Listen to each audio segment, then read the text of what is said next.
Hi, welcome to Eavesdrop with Uzo Ijewere, where we talk about real life challenges, unique experiences, and living your dreams with strong, successful, resilient women, everyday women just like you.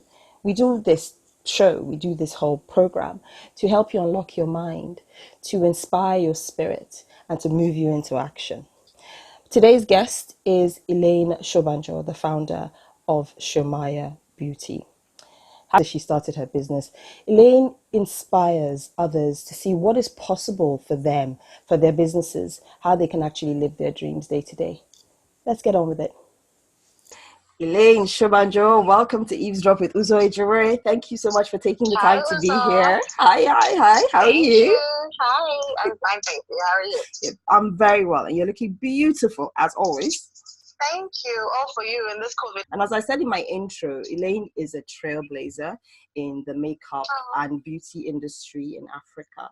And I think she will really, no, but you are, darling. And there's a lot of value that you have to share. Like I explained to you when I was asking you to do this, what I'm trying to do is help other people who are justifiably confused about what the next step is in these times of uncertainty, what to do. There's lots of self-doubt, there's lots of worry and anxiety about, what step should I take, and can I afford to make a mistake in that step? So we're trying to assist people to gather as much information as possible, to get at least a bit more confident in the steps that they take, the actions they take, but we want them to take action. It's about momentum. Okay, so tell, before we go forward and get a little bit deeper, share your story. Tell us your story. Who's Elaine? Who's Elaine? It's interesting. Who's Elaine or who's ShoMya? Well, describe ShoMya. Because of course it's a business show, but we want to get a bit. Okay. Let me tell you, and the difference. It's like ShoMya. Sorry to cut you off.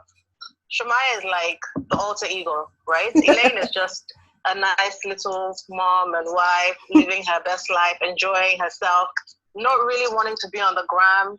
A girl who loves makeup and likes to do a lot of shakara, but still quite reserved. ShoMya is the one who's more outgoing, who has to be on Instagram, who has to share her life with people, who, has to socialize and do all these things. And so sometimes ShoMya gets Elaine to do things Elaine might not want to do. But let me tell you more about ShoMya. So what is ShoMya? ShoMya is a beauty company founded in 2008 by myself.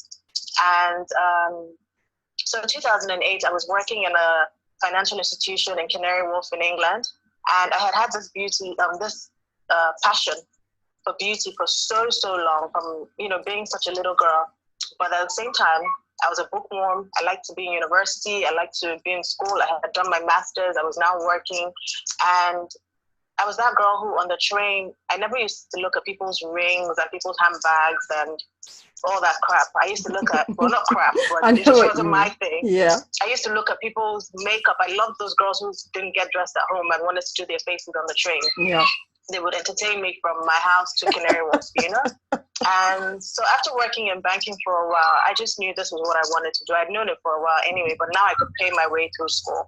So 2008, I enrolled in a beauty school in England, and but then I stayed in banking for an extra year. And this is what I would advise people to do. Stay until your resources are in check. You don't want to say you're going to leave a lucrative job and move over to uncertainty without having any fallback or backup or anything like that. Indeed. So this was something that I did. And in 2009, so a year after my beauty course, I went ahead and founded ShoMya. First thing I did was come up with the name, register the company, and just make sure it was a business in my head, not a hobby, And so that's it. Then the next step was being prepared. So at some point, my husband and I decided that we were going to move back to Nigeria. And my husband said, write a business plan. Know what it is that you're hoping to do, because one, you're not just going to get to Nigeria and be confused. So I was literally making calls, asking people, how much is AC in Nigeria? How much is this? How much is that? Just to have an idea of my costs. whether or not those costs were right wasn't the problem, but at least it put my mind in the right frame, you know? Indeed. And I'm quite happy that Femi made me do that. So another thing I was doing at the time, another thing that I would say was the foundation of ShoMya, I looked into the market and I was saying to myself, what are people in the beauty industry doing? But more importantly, what are people in the beauty industry not doing? And that helped me find my gap. And that made me realize, you know, there might be a place for me in this market and I want to go and fill that place. So ShoMya came into Nigeria quite different. You know, makeup at the time in Nigeria was very colorful, beautiful, vibrant, and my style was different. I was that makeup artist who wanted to do a black smoky eye on a bride, and it wasn't really heard of at the time. And then also we came in doing like before and after pictures and videos to show people. And then this whole, you know, people say to me, oh, ShoMya, you came and you started this whole get your makeup done to go to parties and this whole trend of before and afters. I really didn't know that I was one of the first people, or if at all, the first person to do that. But that's what people tell me. But I think that's a good little background as to ShoMya and how we started. And to be honest, was I prepared for the success that we had at that initial stage? Probably not. You know, we hit the ground running. I just thought, I just want people to know that I could do makeup. If they see me, they would like me. Yeah. And the demand was crazy at the time. I to be honest, I wasn't prepared now with hindsight. So that's ShoMya in a nutshell. Brilliant. Yeah. And I love the way you basically, what you just outlined, that you were a woman with a plan. So a lot of people go, oh, I want to do a business. You know, I need to make money, so I'm going to start a business. That wasn't you. You were like, oh, I have this vision, right? Yes, and absolutely. I need careful. But I want the money. You know what I mean? No, you want the money, you want the career progression, you want to grow a business. Yeah. All of the wants are good, absolutely. But you didn't leap. It was very strategic, very planned, absolutely. Right? Absolutely. So that when you were faced with the challenges that did come, and we're going to speak about the challenges, it wasn't, you didn't shake, if you see what I mean. So it was, the vision was clear. Exactly. The vision was clear at the time, you know. Exactly. So there was no panicking or let me walk back or let me not be sure. I had done all those things in London in the first year, second year of ShoMya. You know, I moved back in 2012. Yeah, okay. I started ShoMya officially to me in 2009, but that was in England at the time. Yes. I didn't have a physical store. I used to work from home. I used to work from people's houses. I used to just drive my little tiny car and go from place to place. Before I moved to Nigeria, we got a spot for ShoMya.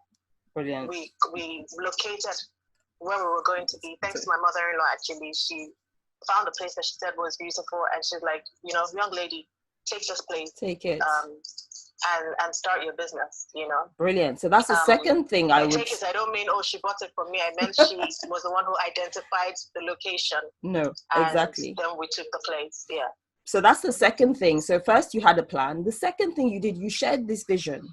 You shared it with people you trusted to help you bring it to fruition, right? You know, because a lot of the time, you know, people will think about this business and they'll keep it to themselves because, oh, well, you know, I don't want to say something that I'm not going to fulfill. So let me just be quiet about it. By sharing it, you're almost putting it out in the atmosphere, but then sharing with people that you trust to push you, to stay true, to be consistent, to show up, to deliver.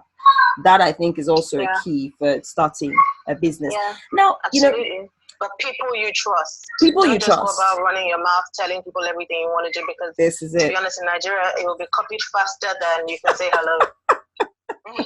I love that. Not even just Nigeria, anywhere. Okay, well, everywhere, exactly. Everywhere, exactly. So that brings me to my next question, though. You spoke about loving makeup, right? Absolutely. A lot of the questions I get asked when I'm working with my clients is, how do I niche my business? I want you to talk a little bit about that, because how do you what? Sorry, I didn't hear that. How do you niche your business? What niche to pick? Because you said something really interesting. You talked about understanding what people were doing and understanding, therefore, by assessing the gaps, what people weren't doing.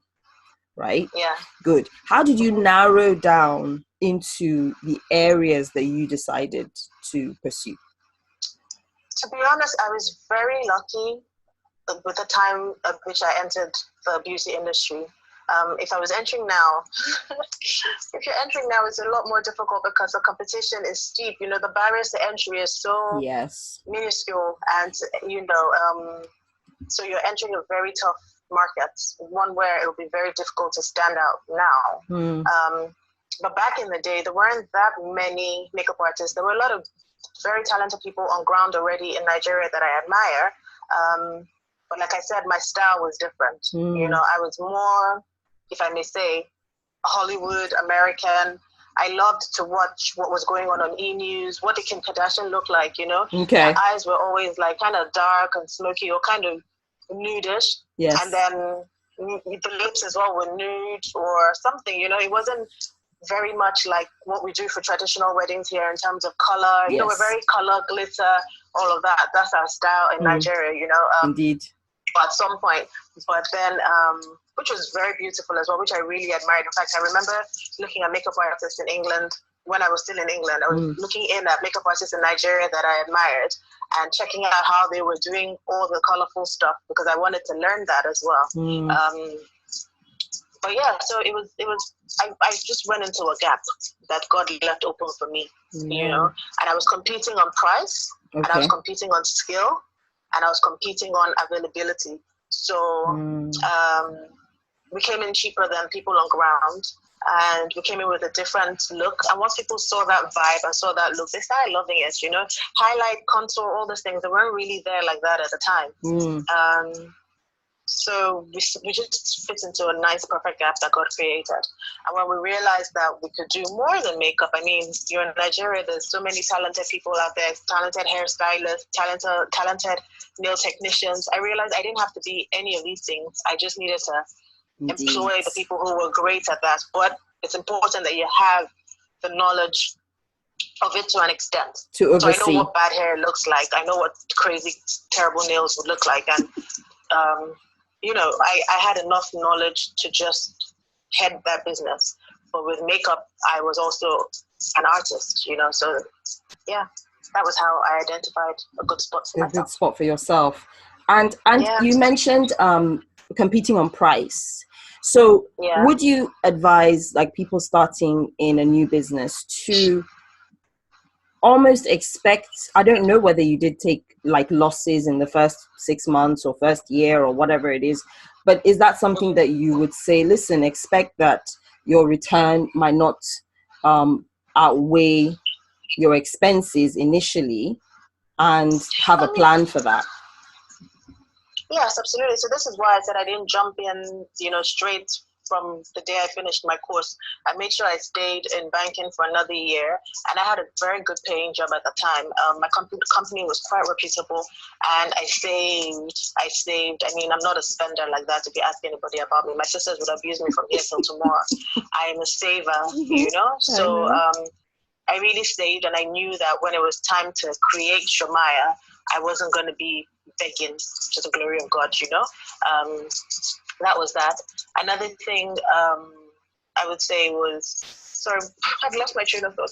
What were we answering again? We're talking about the finances and possibly preparing yourself to be in a loss-making position. For losses, yes. Yeah. So again, being an economist, I knew that, you know, you look at price, but when you're looking at price, you have to look at how price affects demand and supply, right? So even though my price was low, I knew, you know, I could see that the customers we were having came in great volume. So even with a lower price, that volume would help me push the income coming in, you get. So I wouldn't advise you to just keep your price low when you have no customers whatsoever, because, well, actually, you can also make it high if you have no customers. You just have to look around you and never set above everybody else, because no one's going to come to you. Economics don't make sense, right? Bring it slightly low, but enough to cover your costs and everything, so that even if you're not making a profit, at least you break even, you know? So what have been the main challenges? What have been the main challenges in building ShoMya? Okay. It's like, let me get comfy, she honestly, says. you know, on Instagram, we make this thing look like glitz and glam, and it's really not always glitz and glam. So my challenges have been different. You have challenges with personnel in terms of how many staff you hire, how long those people will stay with you, you know, how much you invest in each person. Because there's always the fear that, oh, if I teach this person will leave me tomorrow and take it elsewhere and all of that. So, but I've grown to, experience has taught me on that front. I'd explain a bit more. So we had personnel challenges, also challenges with operations. I mean, running a business in Nigeria is crazy. You can just be like, guys, get ready. The vice president is coming with his wife. Get ready, you know, that sort of thing. And then they walk in.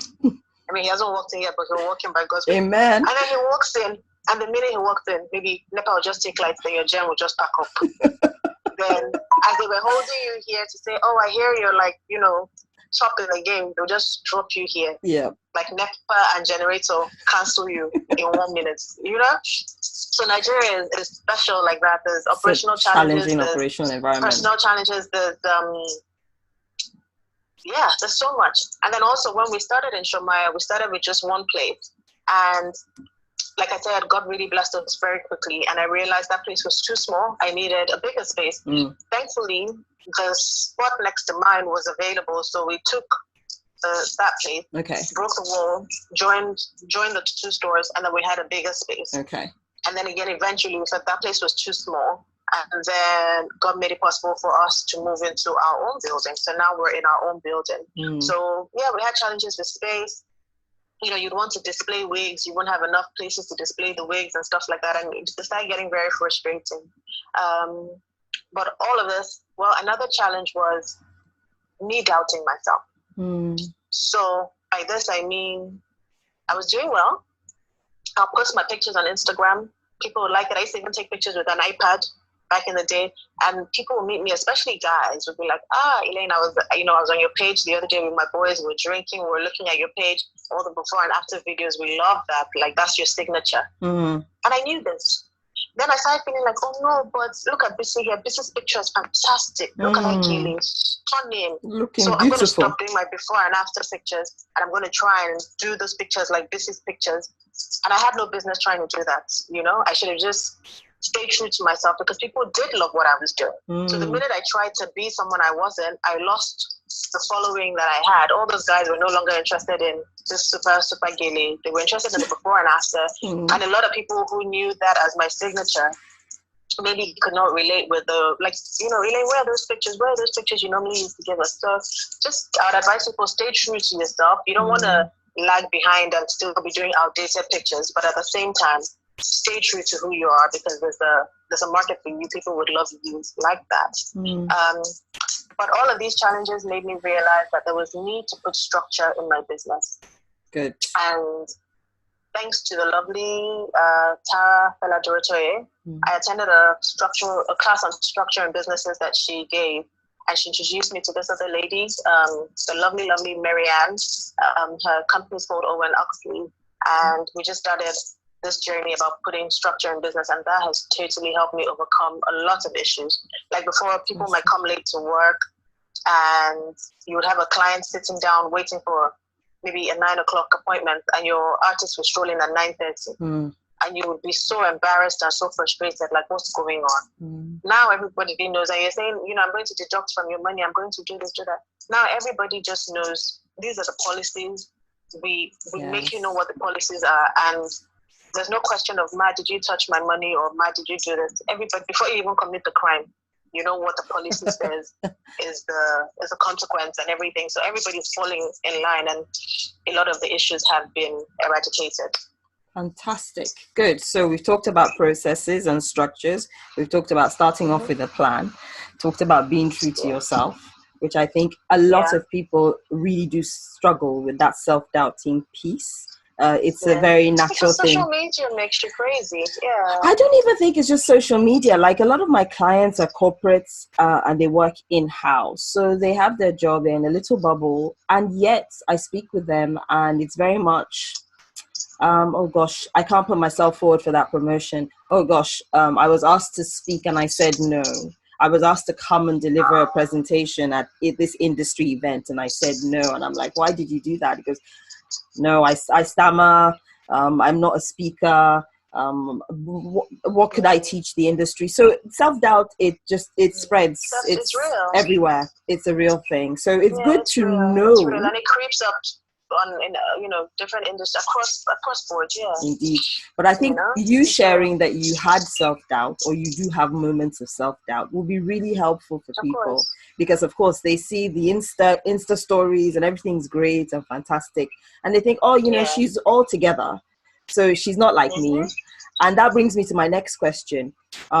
You're from a very wealthy family and you married into another very wealthy family. Listen, girl, don't put my uncle and my auntie down. They are great. We give glory to God. But I claim all this well. Amen. But people on the outside will look and say, oh well, of course she's doing well. She has XYZ people behind her. What would you say to those people?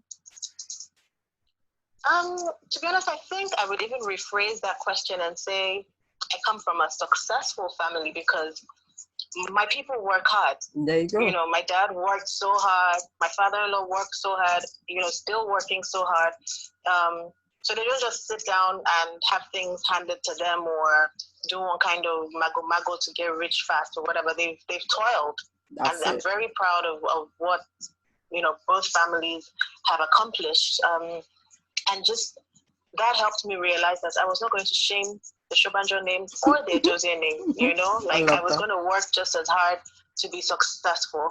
And I grew up in a family where, even though my parents were very supportive and I wouldn't say my parents support us, especially my dad. My dad wouldn't just throw money at you like that. You would have to explain why you need every cent before he would give it to you. And as much as that was frustrating, I really thank him for that because it made me realize I had to have mine. I didn't want to be begging anybody for money, and I wasn't going to get married and start begging my husband for money for plantain either. I needed to have mine, even though my husband is super supportive as well and knows what he has to do as the head of the home. Mm-hmm. But yeah, so like I said, my mother-in-law, for example, is someone who is very in the know. So my mother-in-law, like I said, I was sitting in London. It was Good Friday. I was trying to get ready for Mass because Mass is at 3 around the world. And she calls, Elaine, I seen this place for you in Lekki. Very fine. They're going to build one bridge there one time, one bridge between Lekki and Ikoyi. I think you should take this property, blah, blah, blah.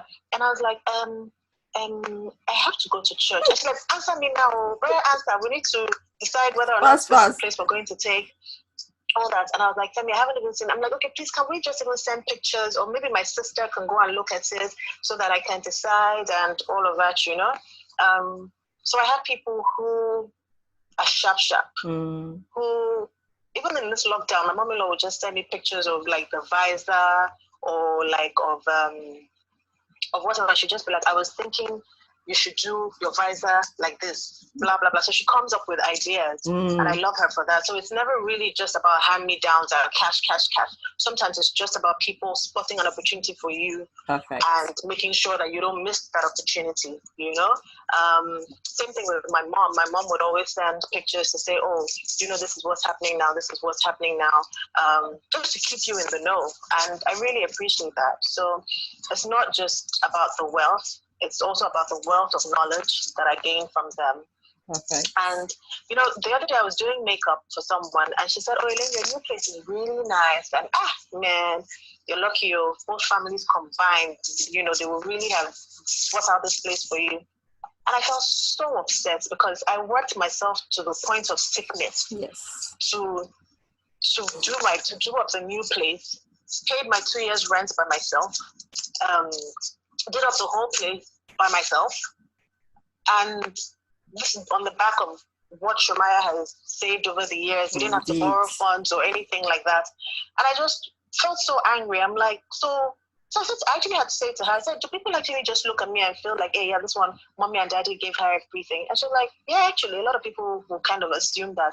And I think I must have been naive for so long. To that. Because I used to think people used to see me and think, boss chick, she works so hard.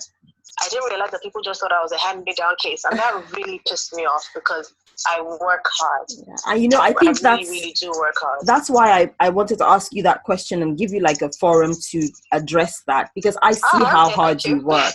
I know how hard you work. You're not a trust fund baby at all. You are industrious. No, seriously, I say this without, you're very industrious. You're so humble of heart as well. I love you to bits. And I see how hard you work. And so I was like, there are people out there in the world just going, oh, well, of course, she's just doing this because, there's stuff happening behind her. There's money, there's this.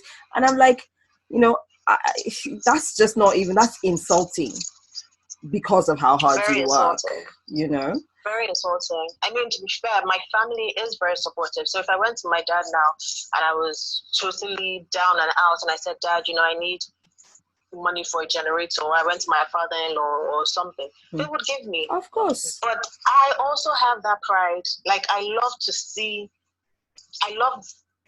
them see how independent and to see how God has blessed me, because it even gives them joy. Parents don't want to feel like every day they have to rescue one child from the pits of destruction. They also they deserve the joy of seeing that you are doing well and they don't have to spoon feed you. Indeed, and that they've done a good job, in rearing you. They've done a good job. So, absolutely. Exactly. So we should give them that credit and give God the credit for for everything else. Exactly. Indeed. Okay, so I'm mindful of time because I know you have another interview after this. But what are three things you would recommend an aspiring business owner, or indeed someone who already owns a business but is suffering in COVID, really pay special attention to? What three things should they really focus on at this moment? Well, to be honest, I would sound like a broken record, or I would just be repeating things that people already see everyone else saying, or hear everyone else saying, I should say, but don't take it for granted. If you're starting a business right now, to be honest, lucky you.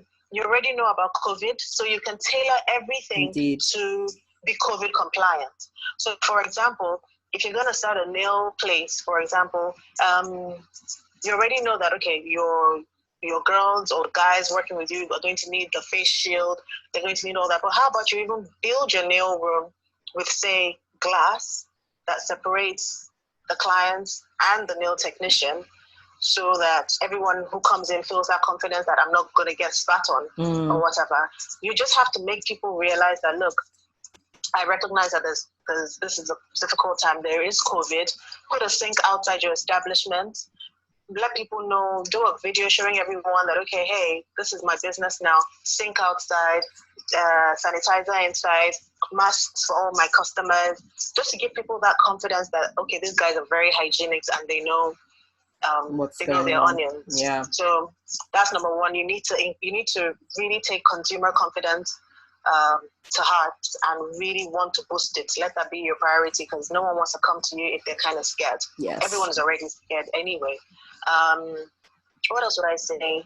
If you're just starting, then please really take time to hone your skills and build on your skills. If you have to shadow somebody, work for free, do internships, just do it. There were so many times I worked for free starting. Like, I would just want my name to be in a brochure and I didn't care. I would just go do everything for free.